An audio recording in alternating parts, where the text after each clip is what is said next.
Well, Rob and Damon, when you travel, you have this angst. You never know what can go wrong. Of course, people are a little bit happier that flights are starting to take off, but they're still worried on whether or not theirs will. But you can also see the impacts of this outage. Take a look over here. This is where the screens would have United logos. But also, of course, let's take a look at the board.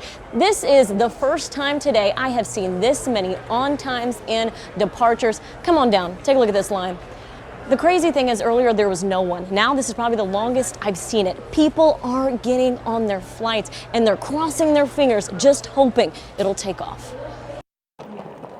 At Cleveland Hopkins International Airport, many were surprised to see the impacts of an IT outage. I never expected for one server, one IT glitch to hold the whole country hostage. It's very shocking, I would say. I mean, just waking up and hearing, oh, there's a Microsoft outage worldwide. What?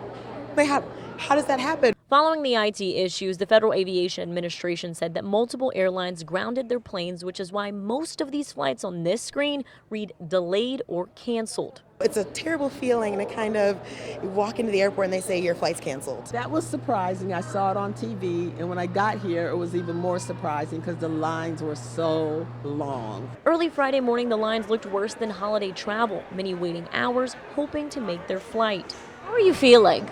I'm okay.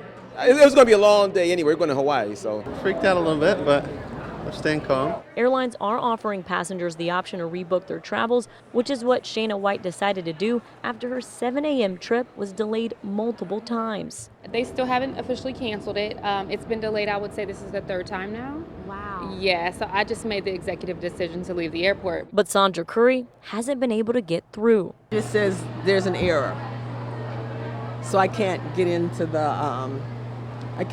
wherever the link is supposed to take me. And when I call, of course, they're saying they're very busy. Others are just waiting and taking the risk. I think we'll eventually get there on time. I want to be able to see the people that we're supposed to be meeting. So I hope that our flight goes. While in baggage claim, there are the lucky few that made their flights. How do you feel that you finally landed after all that chaos? Relieved.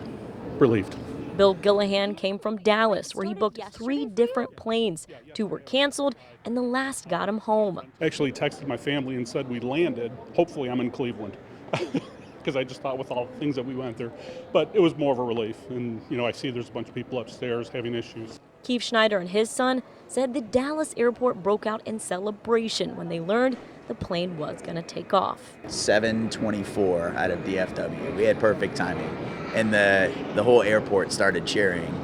And so we knew that it had been lifted and we were going to get here on time.